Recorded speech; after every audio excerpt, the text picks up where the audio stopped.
윤석열 전 대통령이 드디어 이제 국민의힘을 탈당을 했는데 보니까 비상계엄에 대해서 정작 사과도 하지 않습니다. 그렇기 때문에 오늘 인물비상부에서는 내란 잔당들에 대해서 탐구해보는 시간을 갖도록 하겠습니다.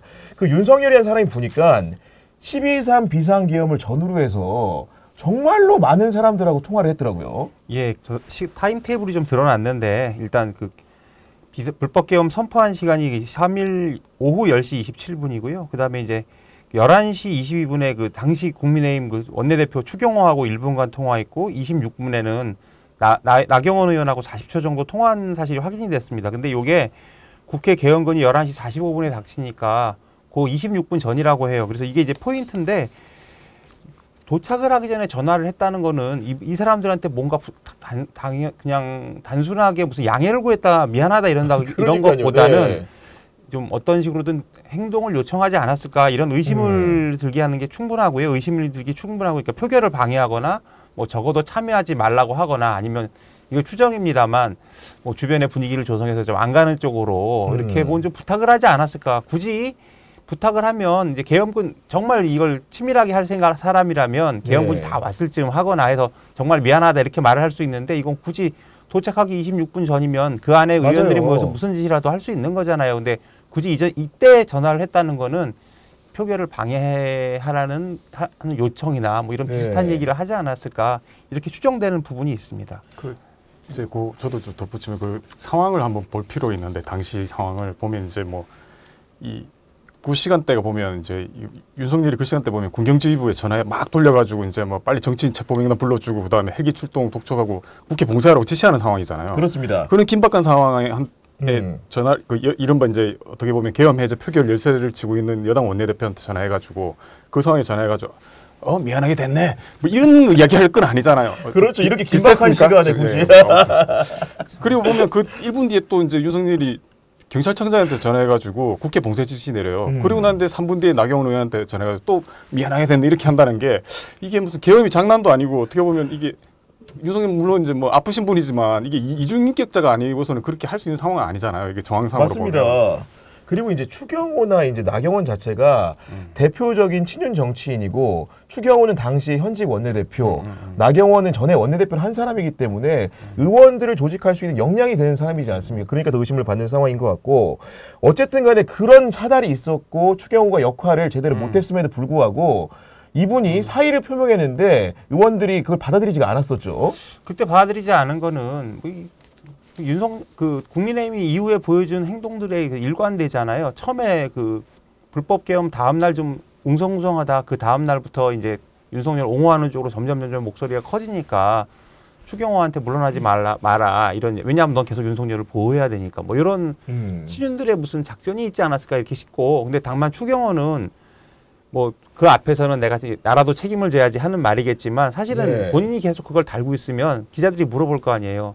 너 사실 일부러 그랬지 뭐 이런 식의 표결 방해하려고 그러니까 본인은 그런 논란이 계속 커지고 불거지고 가는 데마다 따라다니니까 내가 책임진다고 하고 숨어버리자 해서 약간 본인이 사퇴를 했지 않습니까? 재심에도 불구하고 그래서 그냥 본인이 숨어버린 게 아닌가 이런 생각을 하게 되죠. 저도 좀 다른 관점에서 접근하면 이제 국민의힘이 지금까지 보여준 모습을 보면 그러니까 이른바 친윤계들은 이 전면에 안 나서잖아요. 그리고 이제 뭐 과거에 보면 뭐 이준석 쫓아내고 난 뒤에 김기현을 세운다든가 뭐 최근에 뭐 비건하게 한독수 채운다든가 그 다음에 이제 나이만 뭐 젊은 그렇습니다. 김용태 비대위원장을 세운다든가 본인들은 전면에 안 나서졌어요. 그리고 그 당시 상황에서 보면 이 내란이라는 큰 상황이니까 앞에 나서기는 또 부담스러웠던 것 같아요. 그래서 그나마 추경호한테 네가 좀 남아라고 했는데 아까 이경욱 기자 말했던 것처럼 추경호 입장에서는 이러다가 자기가 완전히 그 뭐 X 되니까 잠수를 탄 것 같고 국민의힘 특징이 또 그런 거잖아요. 이렇게 뭔가 일이 생기면 일단 소나기 좀 피해보자고 해가지고 보직이나 전면에서 물러나요. 그다음에 이제 약간 여론이 좀 잦아들면 이렇게 은근슬쩍 복귀하는 형태를 반복을 하잖아요. 그 최근에 저는 이제 뭐 추경호 원내대표 사퇴하고 난 뒤에 주변에다가 본인이 참 답답하다라는 이야기를 했다고 하는데 이에 비해서 최근에 보니까 또 뭐 이재명 그 커피 120원 논란이 있으니까 그 동영상에다가 자기가 커피 들고 있는 동영상을 올렸더라고요. 이 보니까 이제 이게 좀 기회다 싶은 모양이에요. 보니까. 아니 그럼에도 불구하고 12월 3일에 국회에서 비상계엄 해제 요구안이 의결됐을 때 추경호는 본회의장에 없었기 때문에 윤석열과 통화한 부분에 대해서는 경찰 수사를 통해서 진상규명을 반드시 해야 되지 않겠습니까? 그렇죠. 일단 추경호가 어떻게 방영을 했는지 이걸 한번 좀 짚어봐야 되는데 일단 전화를 받고 의총 장소로 의총 장소를 계속 4번을 바꿨습니다. 네. 근데 어떻게 바꿨냐면 시간을 말씀드리면 일단 11시 불법 계엄 선포 30분 만이 11시 3분에 이제 국회로 와라. 의원들한테 문자를 보내고 또 10분 후에는 다시 이제 국회 밖 여의도 중앙당사로 와라. 근데 국회에서 중앙당사까지 걸어서는 상당히 멀어요. 꽤 걸려요. 멀고 네. 물론 의원들 차 타고 다니지만 근데 뭐 그때 군인들 다 와 있는데 어떻게 이제 걸어 다녀야 될 상황이니까 왔다 갔다 하느라고 의원들이 정신을 못 차릴 확률이 높고요. 네. 그러다가 또 이제 11시 33분에는 예결위 회의장으로 오라고 합니다. 근데 이제 이때는 이미 이제 개헌군이 다 와 있을 상황이고요.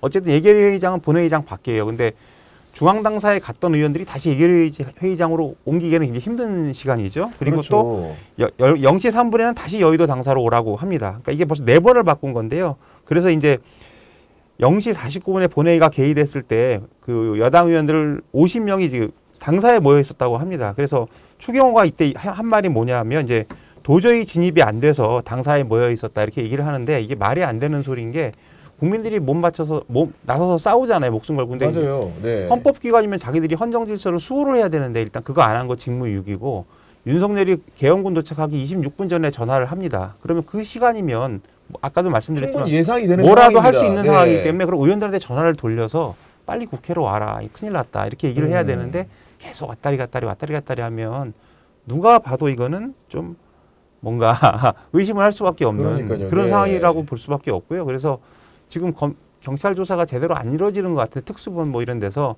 정권 바뀌면 발본색원 해야죠. 그러니까요. 어쨌든 간에 그날의 행적이라는 것은 분명히 정치 지도자로서 심판을 받아야 된다고 생각을 하고 그 추경호 전 원내대표뿐만이 아니고 이상민 전 행안부 장관이나 아니면 이제 최상무 쪽 경제부총리에 대해서도 계엄 당일에 여러 가지 어떤 역할을 했는지 여전히 명명백백하게 드러나지가 않고 있는 것 같습니다. 제가 뭐 최상무 부총리 부분을 먼저 이야기를 하면 이제 이게 비상계엄 당시 행적도 그렇고 이제 대통령 권한 대행으로서도 좀 애매모호한 태도를 취했잖아요. 비상계엄 선포 당일날 윤석열한테 이제 뭐 국가 비상 입법기구 예산 편성 등 조치 사항이 담긴 문서를 전달받았는데 이게 이제 어떻게 보면 이 내용이 이제 비상계엄이 결국에는 국회를 무력화하기 위한 거다라는 걸 보여준 결정적 증거잖아요. 그렇죠. 그런데 최 전 부총리가 이걸 보면 계속 왔다리 갔다리 합니다. 뭐 접은 종이였다가 뭐 쪽지였다가 이야기를 하고 그다음에 뭐 경황이 없어서 주머니에 넣었다. 그다음에 문서 내용에 대해서는 뭐 자세히 기억은 안 나는데 무슨 재정 자금 확보를 뭐 한 내용 정도가 기억난다라고 이야기하고 네. 그러면서 대통령이 윤석열이 보면 윤석열에 대해서 최 부총리가 계속 뭐 특별히 반발하는 모습을 이때까지 낸 적이 없는데도 불구하고 대통령이 문건을 줬는데 거기에 대해서 보지도 않고 자기는 기재부 차관한테 맡겼다는 얘기를 하자. 이 되게 납득하기 어려운 주장을 하잖아요. 많죠. 그래서 이게 왜 그럴까 생각을 해보면 이게 만약에 최 전 부총리가 이 쪽지 내용을 알고 있었고 이걸 만약에 적어도 거부하지 않거나 내지는 뭐 실행하기 위해서 약간 후속 조치를 취했다면 이거 내란 공모행위잖아요. 그렇죠. 그래서 법적 책임을 피할 수가 없으니까 자기가 이거 본인은 보지 않았다, 뭐 이게 대수롭지 않은 거다라는 식으로 주장하고 있는 거 아니냐는 생각이 들고 그 뒤로 이제 권한대행 때서도 이제 내란 특검법 2차례 거부했잖아요. 이거 자기가 걸려 있으니까 거부한 거 아니냐 이런 생각이 듭니다. 그리고 최상목 전 부총리 같은 경우에는 기본적으로 이제 그 윤석열 정부의 중용이 돼가지고 여러 가지 협조적인 태도를 오랫동안 취해왔고 실제로 제가 듣기에는 윤석열 전 대통령이 뭐 생일을 챙겨줄 정도로 굉장히 가까운 사이라고 알려져 있지 않습니까? 그렇죠.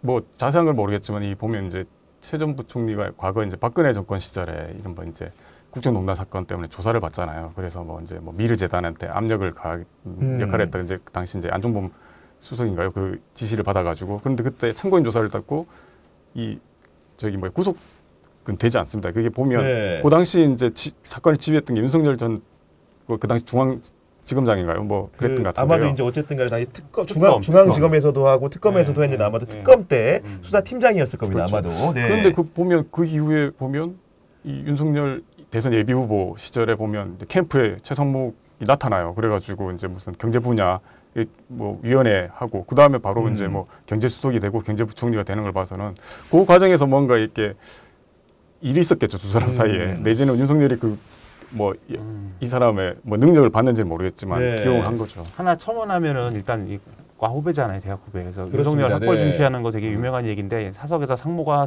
그랬대요. 그리고 이제 그래서 최상목이 이 권한 대행을 하면서 결국 이제 3명 중에서 2명은 임명하지 않습니까? 이제 사석에서 그런 얘기를 했대요. 직접 들은 분이 해주신 얘기인데 어쨌든 자기는 이것도 되게 구국의 결단을 한 거다. 그렇게 얘기를 하고 그 내란 그 계엄하는 그 국무회의 관계 나한테 굉장히 치욕적인 일이다 이렇게 얘기를 했답니다. 근데 이제 김준우 기자가 얘기했듯이 둘의 관계가 워낙 각별하다 보니까 최상목 입장에서는 이제 본인도 걸려 있고 그러니까 이제 이거를 어떻게 하면 좀 본인이 덜 욕을 먹으면서 헤쳐나갈 수 있을까 이런 고민을 많이 했을 것 같아요. 그래서 이제 2명을 임명한 것만으로도 그 자기 지지층에서는 얼마나 욕을 먹었겠어요. 네. 그 얘기 완전히 틀어졌으니까. 그렇죠. 그래서 근데 그 다음에 이제 김진우 기자가 얘기했듯이 이제 본인이 걸려 있을 수도 있고 2명으로 됐다. 이제 너 그만해라. 뭐 이러면서 이제 온갖 압박을 다 받으면서 본인이 이제 거기서 더 행동을 못 취하지 않았나. 그래서 결국 그게 다 본인한테는 이제 약간 좀 발목을 잡는 그런 행위가 아니었나 싶습니다.